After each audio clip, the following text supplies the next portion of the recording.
আব্বা আমি বিয়ে করব। আব্বা আমিও বিয়ে করবো। আব্বা আমিই বড়, আমি আগে বিয়ে করব। দেখ দেব, আরিফ তো বড়, তাই আরিফ আগে বিয়ে করবে না। যে আগে টাকা কামাবে তে বিয়ে করবে।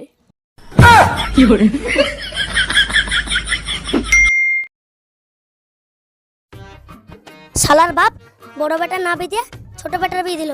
শালার বাপকে। কিরে কি এলো? কিছু না আব্বা, আই লাভ ইউ। কি? না মানে এই তো কাজ করছি। ঠিক আছে বাড়ি চল, দে মুখ হাত পা ধুয়ে লাগা। কেনে আব্বা? মৌরিকে বলে আনো, আমাদের জমি জায়গা আছে তো 2 ভাইয়ের নামে লিখে দেবো। মুখ হাত পা ধুয়ে রেডি হয়ে যাগা, মৌরি আসছে।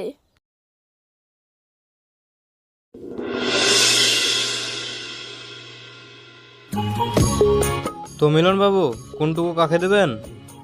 ওই তো ওই গোটা ছোট বেটার আর এই গোটা বড় বেটার, আর মাঠে যেটুকু আছে এই দেবকার দেখ আর আরিফকার দেখ। অসব হবে না। আমার মা বাবা আসলে আমি ছাদে শুতে দেবো নাকি? আমার গোটা বাড়ি লাগবে। কি বলো বৌমা, আরিফের তো ঘর লাগবে। ঘর লাগবে তো মাঠের জমিতে ঘর করে থাকবে। কি বলে সব? আর কিছুদিন মধ্যে বিয়ে করবে বলে মাঠে থাকবে নাকি? মুক্তামনের পাচার মতো না খাবে, কে বিয়ে করবে?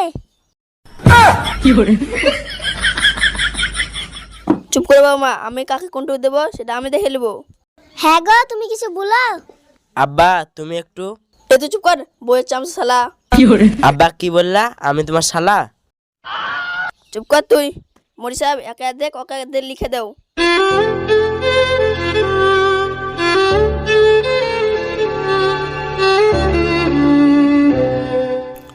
আরে আমার ওষুধটা ফুরিয়ে গেছে, এন দে তো। টাকা দাও। টাকা নাই বলে তো তোকে আনতে বলছি। আমার কাছে টাকা ফাঁকা নাই, বকো না। তাহলে দেব তুই আমার ওষুধ এনে দে। আমার কাছে টাকা ফাঁকা নাই, আমি কোথায় টাকা পাবো? আরে হুনুমুখো গুলো আমি জানতো তোরা এরকমই করবি। ওর লেগে আমি সব কিছু তোদেরকে না দিয়ে মসজিদে দান করে দিয়েছি। বেটা